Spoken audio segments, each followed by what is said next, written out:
do Espírito que Cristo nos mereceu com a sua morte, a ponto de podermos dizer que, pela unidade que o Espírito estabelece, se realmente o Espírito habita em nós, que é Cristo que vive em nós. Foi aquilo que eu disse a vocês. Lembra o que era a teologia? Como é que chamava o nome daquela teologia? Teologia da retribuição.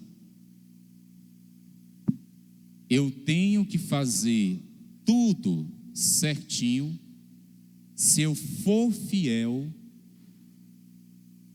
a Deus. Se tiver uma vida supostamente fiel, Deus então vai me abençoar e vai estar comigo. Agora, caso eu venha a pecar, a errar, esse Deus não me ama, eu sou uma pessoa desgraçada. Deus não está próximo de mim. Essa é a teologia da retribuição. Eu preciso ser certinho.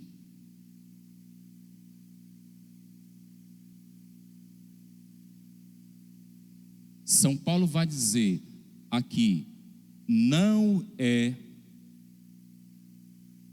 pelos meus méritos, não é pelos meus méritos, aqui ó, que eu alcanço a salvação, mas é pela justificação, está ali em azul, ó, a justificação pela fé. É pela fé que eu alcanço a salvação, que veio por meio de quem? De Jesus, que morreu crucificado. É graça de Deus, não é esforço, não é esforço pessoal.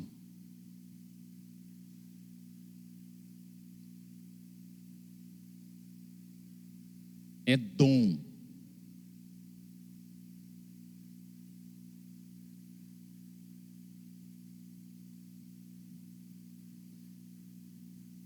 Passa, por favor.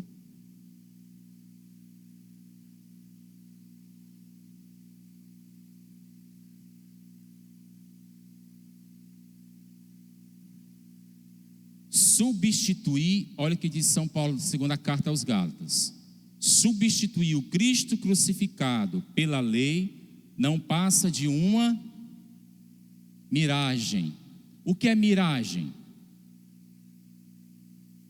Quando a gente está um pouco fora da gente mesmo, quando a gente não está consciente, aí a gente começa a ver coisas que não realmente é o real.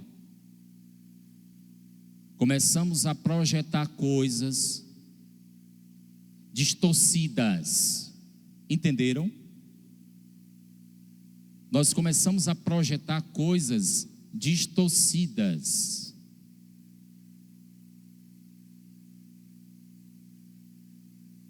Distorcidas. Então, esse São Paulo está dizendo: vocês estão substituindo o Cristo crucificado pela lei. Ora, gente, a lei é importante, a lei é a Torá, é importante, foi importante, olhe bem para cá. A lei foi importante até a vinda de quem? Estão entendendo? Ela foi uma pedagoga. São Paulo quer dizer isso. Entendam bem. Ela foi uma pedagoga até a vinda De quem? De nosso Senhor Jesus Cristo.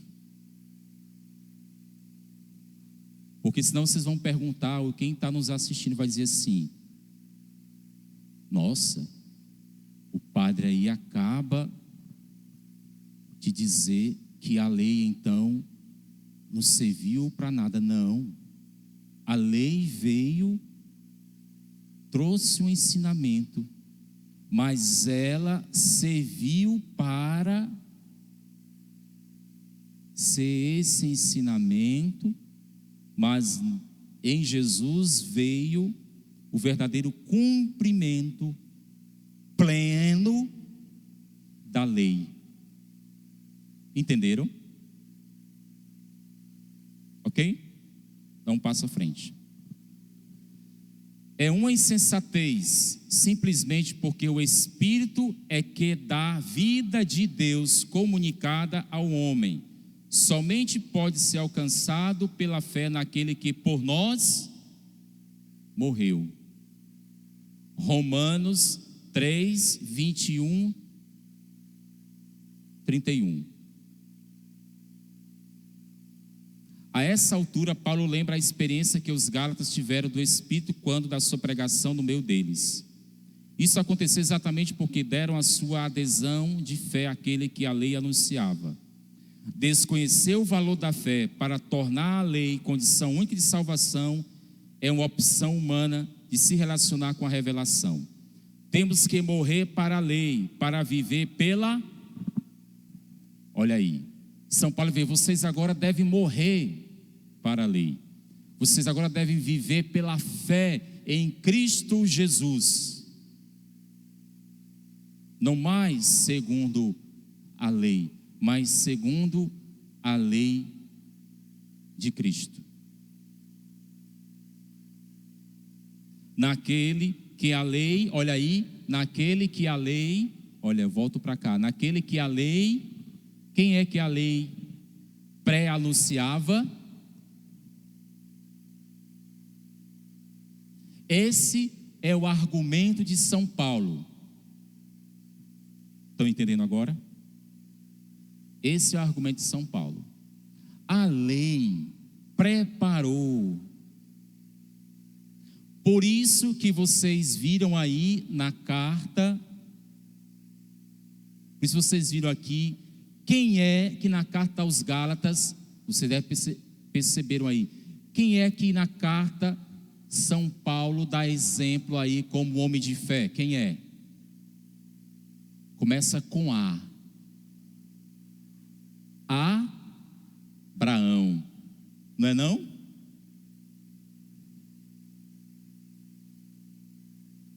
É um homem de fé.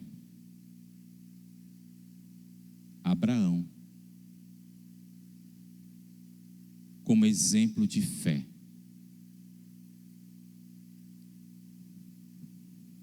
Pode passar para a gente fechar essa questão?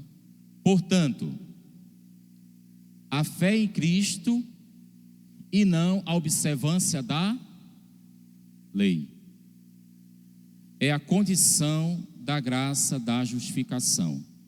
A lei, não obstante a sua santidade. Olha o que eu falei para vocês, olha o que eu disse para vocês. Eu estou tirando o valor da lei? Não, não estou. Não tem em si as condições de dar a vida. Isto é lembrado pelo livro de Jó. É somente com Cristo que alcançamos a justificação, porque a partir da fé no poder da sua condição de filho, recebemos a graça do Espírito Santo. Aí você diz assim, nossa, fala aí de Espírito. E é exatamente o que hoje nós vamos trabalhar. O Espírito que é capaz de nos conduzir o quê? As obras boas para as quais Deus nos destinou.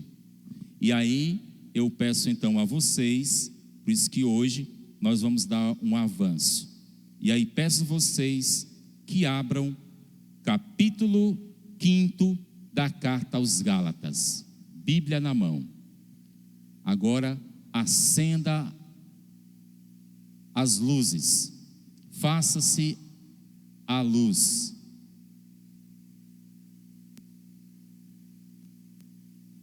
Olha aí, isso foi a fé.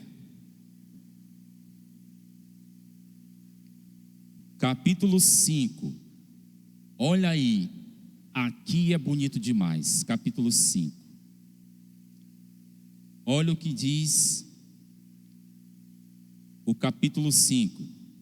Vou ler, hein? Começando.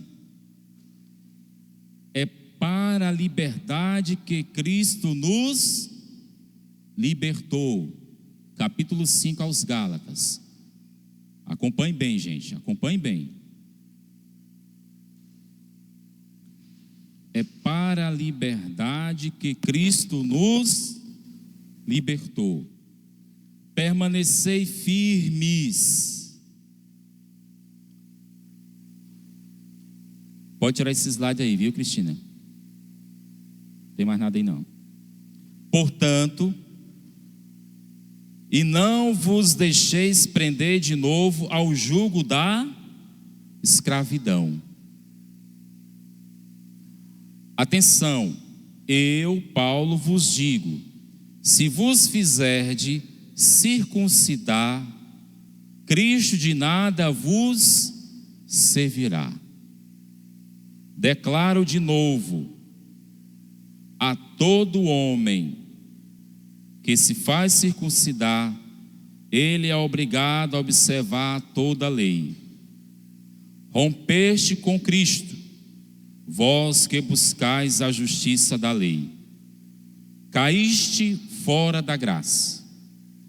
Nós, com efeito, aguardamos no Espírito a esperança da justiça que vem da fé.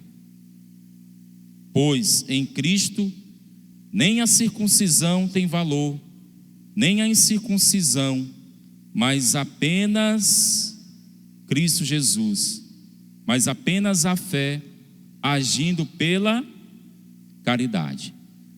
Grife esse versículo 5, grife, pode grifar esse versículo 5.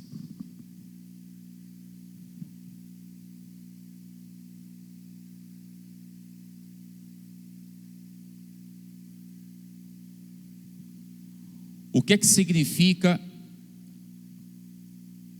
esse versículo 5? A resposta, quem tem o livrinho, está na página 91. Quem tem o livrinho, a resposta está na página 91.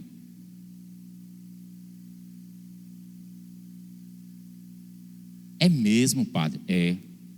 A resposta está na página 91. Olha aí, rapaz, é mesmo, é. Oh, vou mostrar para vocês. É mesmo, é. Quem não tem, depois pode pegar emprestado com o irmão, na página 91. O que significa uma pessoa que vive no Espírito à espera da justiça que vem da fé em Cristo? Vive agindo segundo a fé na caridade. Letra D e E. O que é que diz? Vou ler para vocês. Viver segundo o Espírito. O que é uma pessoa que vive segundo o Espírito? Quem caminha na fé e no amor de Jesus crucificado é acompanhado pela força o quê? Vamos, vocês estão aí com o livrinho, vamos lá.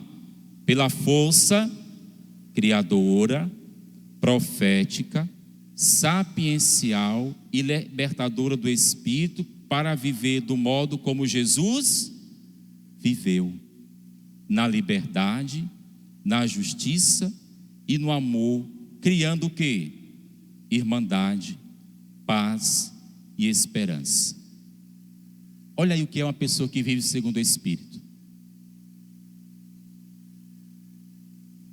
Nós escutamos muitas pregações, e aí diz: vamos viver segundo o Espírito.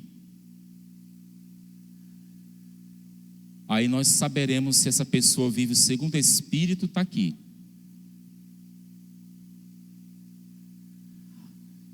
E para saber se a pessoa vive segundo a caridade, letra D, está aí. Se ela carrega o peso dos outros. Letra E.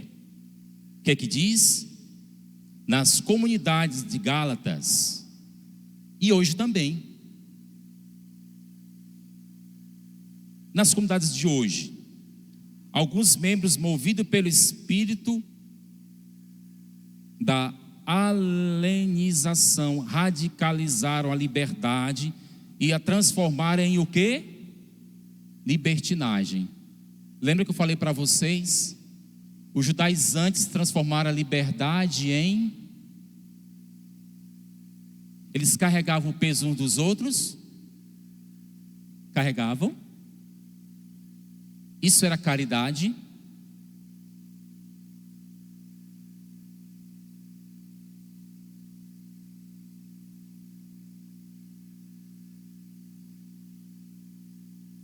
O que é a libertinagem carnal? Instinto egoísta. Está aqui. Injustiça social. Diante da crise, o que é que Paulo diz? Vira a página. Paulo insiste. A verdadeira liberdade cristã é o fruto do Espírito de Deus. Qual é o Espírito, o fruto do Espírito de Deus? Qual que é? A vida de caridade, justiça e fraternidade, sobretudo o amor pelo... Está aqui. Viu, gente, como é importante tomar a palavra de Deus na mão? Está aqui.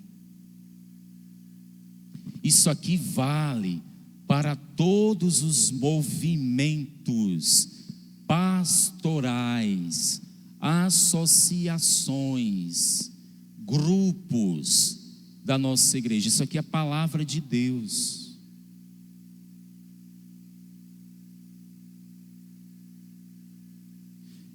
Agora vamos entrar mais ainda. Começamos agora. Eu estava falando para vocês das obras do Espírito, né? Vamos entrar agora. Continuando lendo, Bíblia agora na mão. Nós paramos em qual versículo? Versículo 5. Vamos para o 6. Versículo 6, capítulo 5. Isso, vamos, Bíblia na mão, é isso aí. Bíblia na mão. Encontraram? Lendo. Pois em Cristo nem a circuncisão tem valor, nem a incircuncisão, mas apenas a fé agida pela caridade. Corrieis bem, quem vos pôs obstáculo para não obedecerdes à verdade. Essa sugestão não vem daquele que vos chama. Um pouco de fermento levado toda a massa. Confio que, unidos no Senhor, não tereis outro sentimento. Aquele, porém, que vos perturba sofrerá condenação, seja quem for. Quanto a mim, irmãos, se ainda prego a circuncisão, porque sou ainda perseguido. Olha aí, São Paulo está dizendo, se eu ainda prego a circuncisão, por que eu sou perseguido? Pois estaria eliminado o escândalo da cruz? Que se façam mutilar de uma vez os que vos inquietam. Versículo 13. Liberdade e caridade.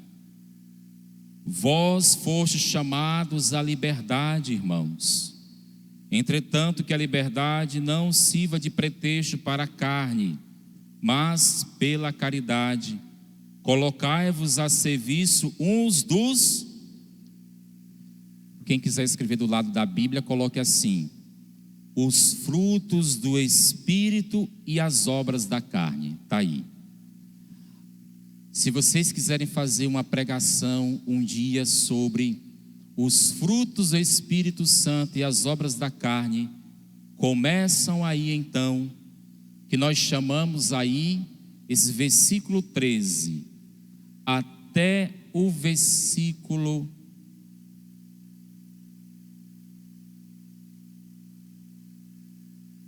24, é exatamente o que São Paulo vai chamar as exortações éticas.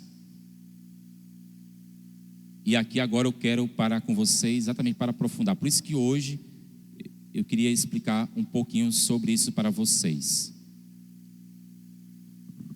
Agora eu vou começar a ler. Vamos lá.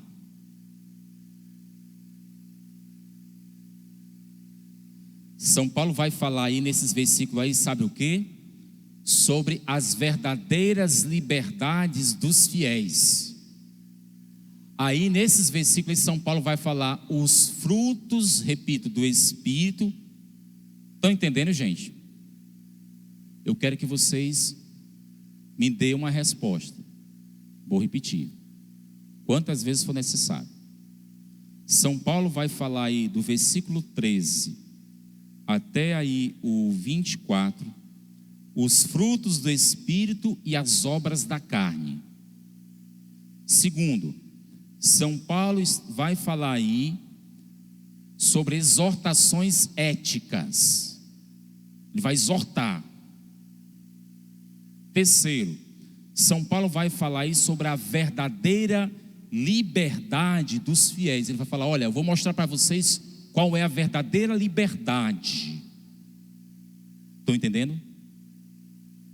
Agora vamos lá para o texto. Vamos para o texto.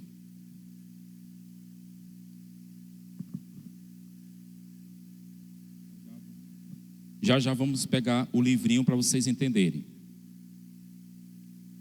Já vou dizer, no livrinho que página vai ser, só para vocês entenderem. No livrinho na página 105. Livrinho na página 105.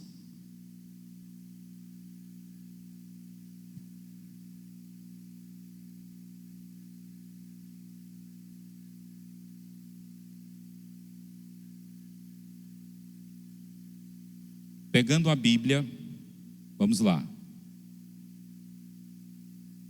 Pegando a Bíblia.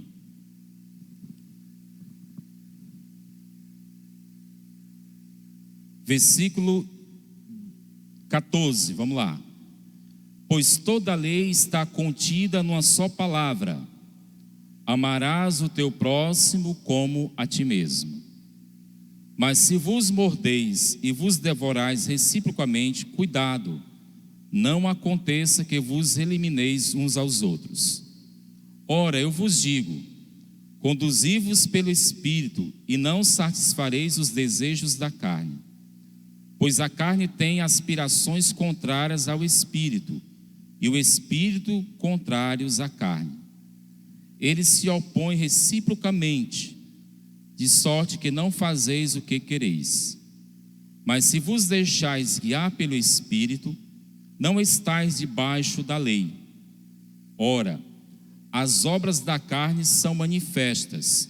Olha aí, quais são as obras da carne? São Paulo vai dizer agora: fornicação, impureza, libertinagem, idolatria, feitiçaria, ódio, rixas, ciúmes, ira, discussões, discórdias, divisões, invejas, bebedeiras, orgias e coisas semelhantes a estas, a respeito das quais eu vos previno, como já vos preveni.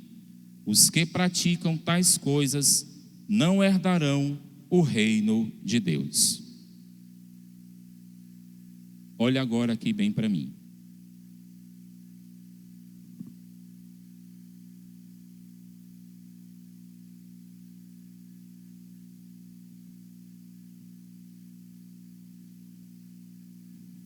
Existia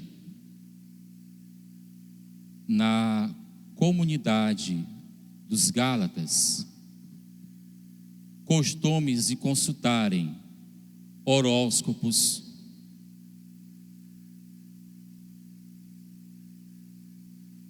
como também outras outros costumes, como o que São Paulo citou aí, feitiçarias. Por que São Paulo vai contra isso?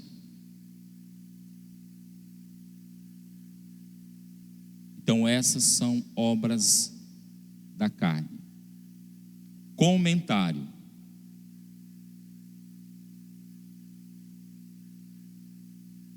Olha o que Santo Agostinho diz em um livro chamado, isso aí não tem, e vocês vão ter que copiar se quiserem, pode procurar esse livro. E um livro, Santo Agostinho, chama-se Cidade de Deus. Santo Agostinho vai dizer o seguinte sobre os vícios. Ele diz assim, escutem, vocês depois, se vocês quiserem copiar. Santo Agostinho diz assim: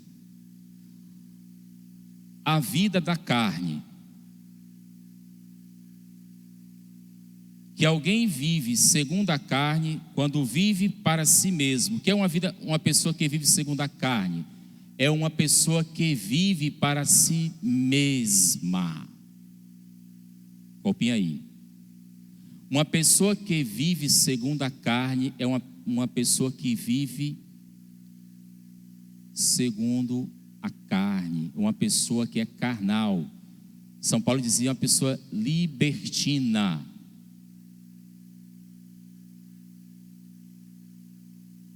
Invejosa, ciumenta. Está aqui, os frutos de uma pessoa que vive segundo as obras da carne.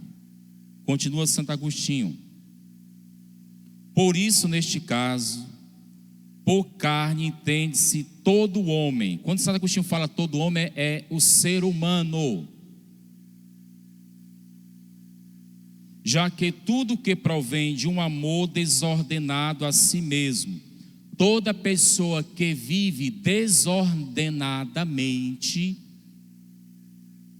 se você está vivendo desordenadamente, você então está vivendo segundo a carne. Tá bom?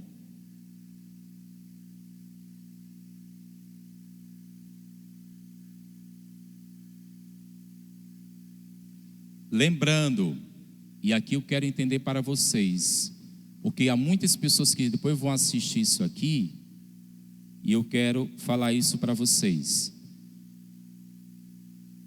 Quando se fala de carne, não se fala somente das obras carnais. Quando Paulo fala aqui, não se fala somente de pecados de impureza, entendam isso. Porque tem pessoas que quando fala de obras da carne, só às vezes relacionam isso a pecados de impureza, de sexuais. Não. Vamos parar com essa imaturidade. Entenderam? Está aqui as obras da carne. E também não somente as faltas de intemperança, mas as obras da carne estão relacionadas a tudo que é contra as virtudes da religião e do amor fraterno. Tudo que é contrário à religião e o amor fraterno são obras da carne.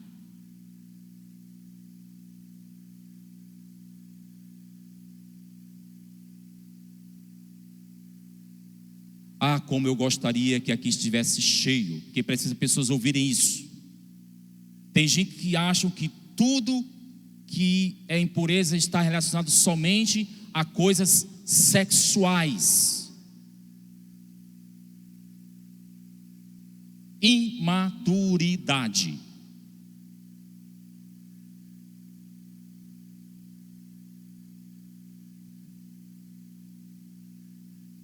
Há obras da carne que estão relacionadas a questões da religião e a questão da caridade fraterna. São obras da carne. Um passo adiante. Quando São Paulo menciona aqui na carta aos Gálatas. Agora as obras da carne. Vamos lá? Bíblia agora.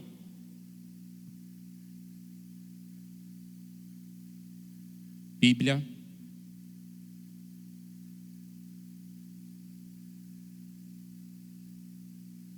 Os frutos do Espírito é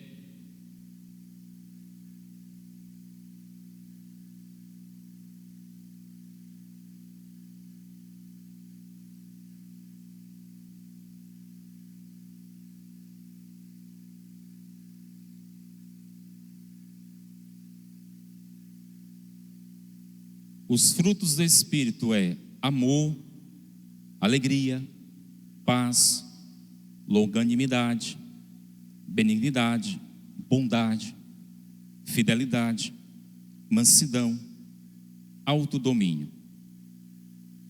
Contra estas coisas não existe lei, pois os que são de Cristo Jesus crucificaram a carne com suas paixões e seus desejos. Então aqui, o que é uma pessoa que vive segundo o Espírito? É uma pessoa que, coloquem aí,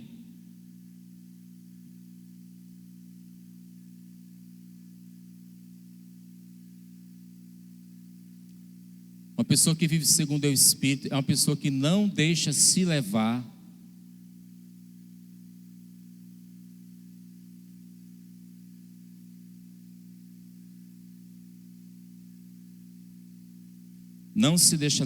por uma vida animal. Você não se deixa levar por uma vida animal, mas age por uma vida racional. Não age apenas pelos seus instintos, pelos seus impulsos.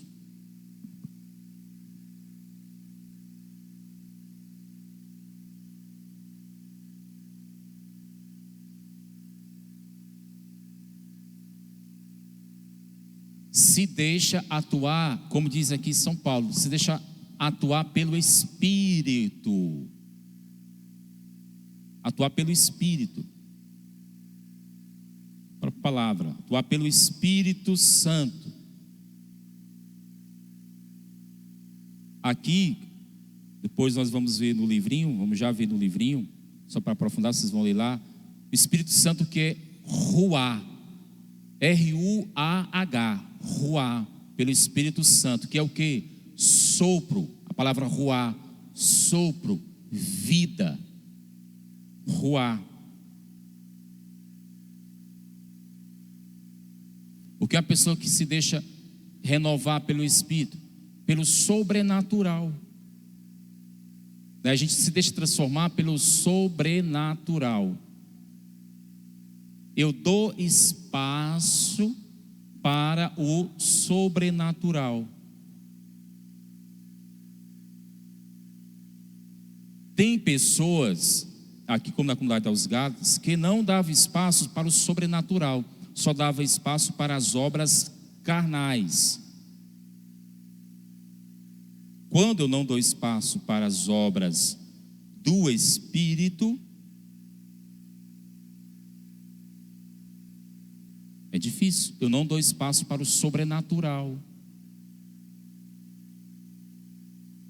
Então fica difícil desse Espírito aqui me divinizar. Você ser o quê? Ser divino.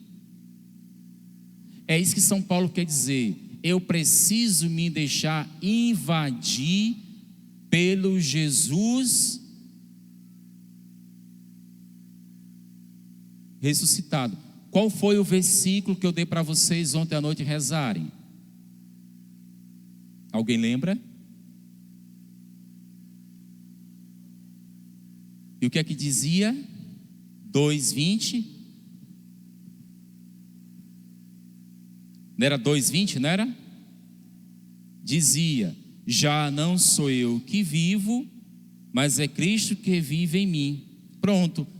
Ou seja, isso é uma pessoa que já vive pelo Espírito de Cristo. Já não vive nela as obras da carne. Vocês sabem quem foi São Paulo. Já conhece um pouquinho, não conhece? No início do livro eu disse a vocês, quem é São Paulo?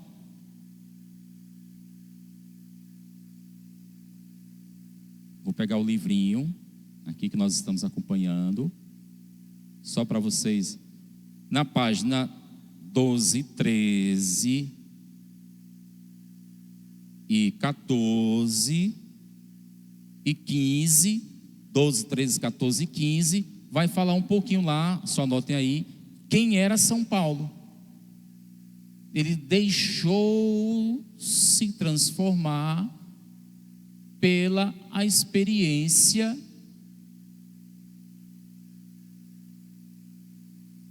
de Cristo. Foi não? Olha aí. Aquela revelação que ele teve no caminho de Damasco mudou a sua vida. Não foi?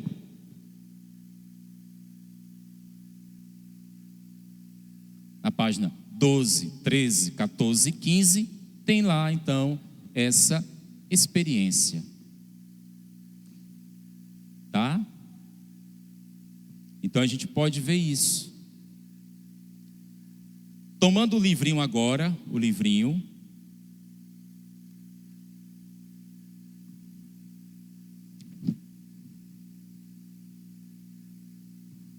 Na página 105,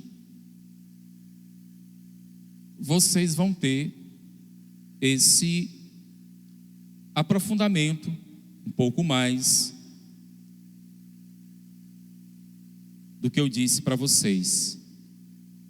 Liberdade no Espírito, que eu disse aqui para vocês, na página 105, 106.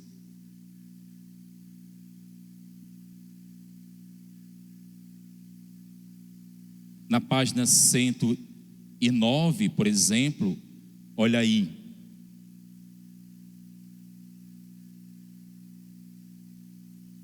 Tem explicando o que é a palavra Espírito. No Novo Testamento, olha aí na página 9. A palavra Espírito no Novo Testamento chama-se pneuma. Carrega o mesmo sentido usado na palavra hebraica ruá. Olha aí. Que traduz vento, sopro. Estão vendo na página 109? Na página 109 do livrinho. A palavra Espírito no Novo Testamento carrega o mesmo sentido. E o uso da palavra hebraica ruá, que traduz vento, sopro.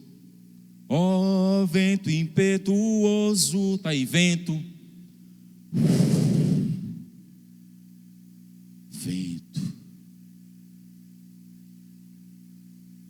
Os escritores do Novo Testamento desenvolvem no tempo pascal o significado e uso do termo Espírito para descrever a vida de Jesus de Nazaré, com o amadurecimento da fé nele como Messias e Filho de Deus. Nascimento. São Paulo então nasceu. A gente nasce. Olha aí. Quando você respira,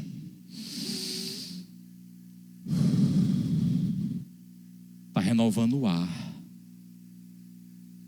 Você já percebeu quando você respira, até a tua vista fica mais...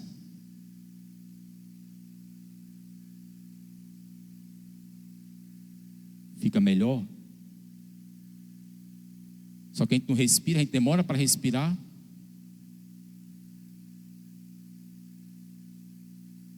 Como é importante a gente então tomar essa palavra.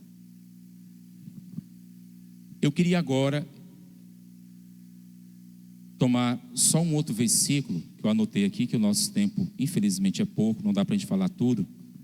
Eu só queria que vocês tomassem um versículo que eu acho importante, uma palavra que São Paulo fala muito.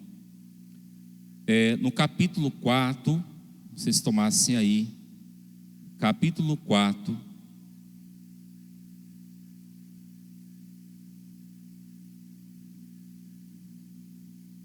para a gente fechar essa noite. Versículo 4, vocês já devem ter ouvido falar esse texto. Eu quero agora fechar só assim com tópicos, rapidinhas. Então, versículo 4, capítulo 4, versículo 4, desculpa. O que é que diz o capítulo 4, versículo 4? Diz o quê? Ao chegar, porém, não é isso? A plenitude do tempo, enviou Deus seu Filho, nascido de uma mulher, nascido sujeito à lei. Quem será esta mulher?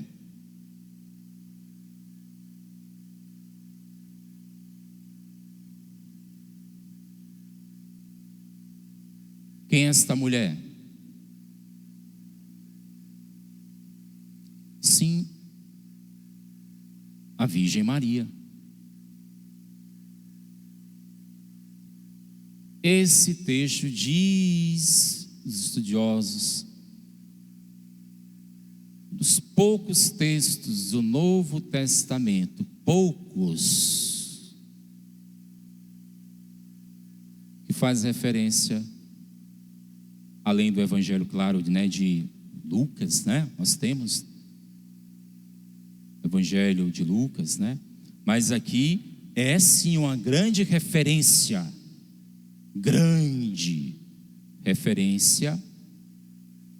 à Mãe de Deus e nossa Mãe, a Virgem Maria. Na plenitude dos tempos, Deus enviou seu Filho, nascido de uma mulher. O que é importante dizer aí? Por amor de cada um de nós, ou seja, por amor aos homens, Deus faz-se homem, meus irmãos. É isso que a gente tem que entender. Deus se faz homem, concebido pela Virgem Maria. Maria previamente purificada. Maria previamente purificada. Aqui a gente dá para entender isso. Previamente purificada no seu corpo e na sua alma pelo Espírito Santo. Maria previamente purificada no seu corpo e na sua alma pelo Espírito. Então não esqueçam disso que eu falei nesta noite. Se alguém vier falar qualquer coisa sobre a Santíssima Imaculada Virgem Maria, tome esse texto aqui.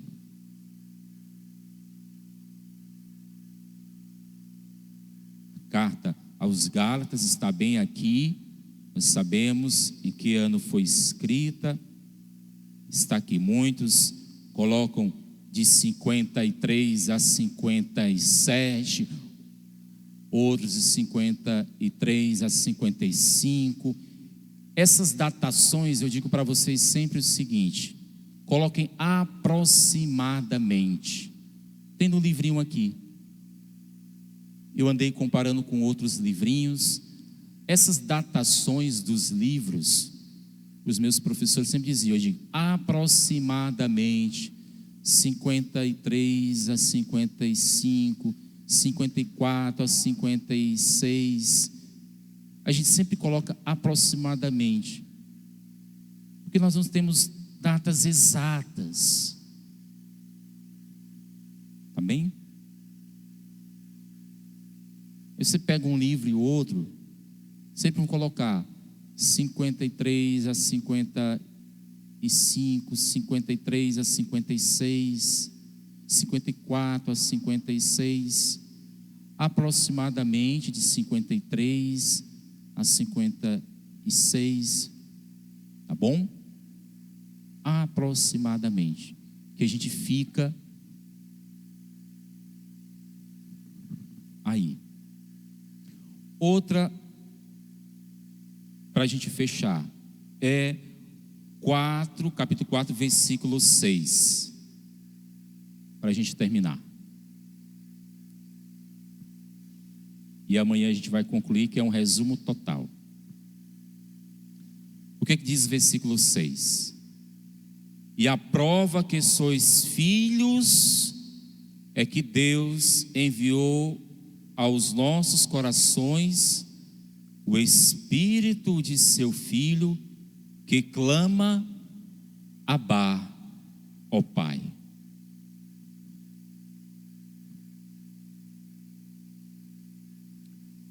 Olha, esse era um termo que os judeus, não só naquele período, mas até hoje, não utilizam.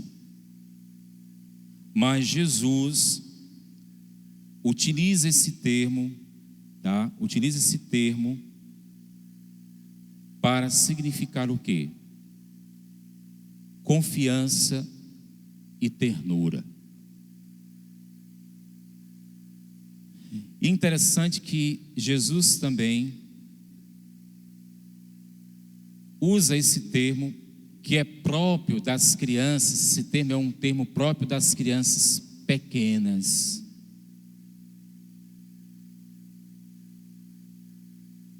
É um termo que Jesus também vai utilizar para rezar também. Vai utilizar, se vocês quiserem colocar aí para vocês pesquisarem.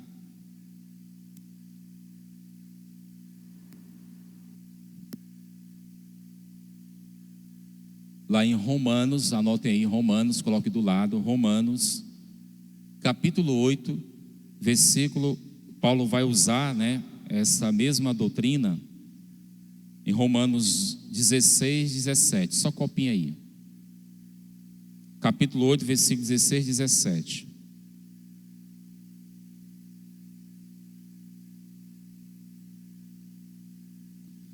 Então Jesus, ao utilizar esse termo aí, Abá, ele diz: olha, vocês também, meus irmãos aí da Galácia, usem esse termo também para chamar a Deus de Pai.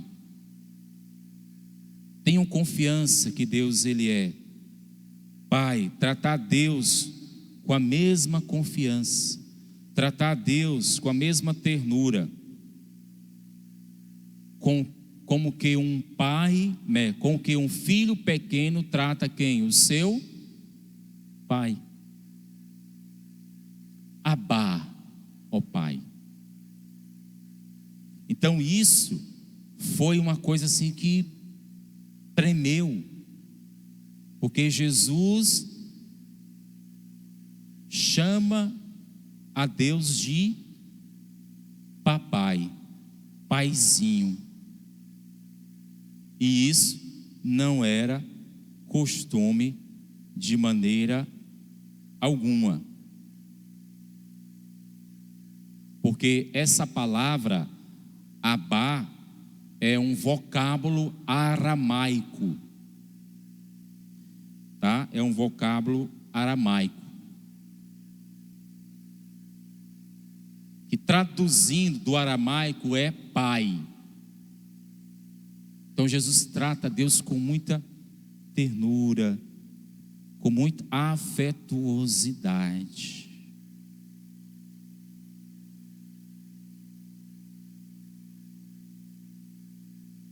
Então Deus é terno, nosso Senhor usou muito na sua oração, não, com o Pai. Jesus se retirava para orar a sós com o Pai. Não era assim que Lucas trata no seu evangelho? Jesus saía para orar a sós com o Pai.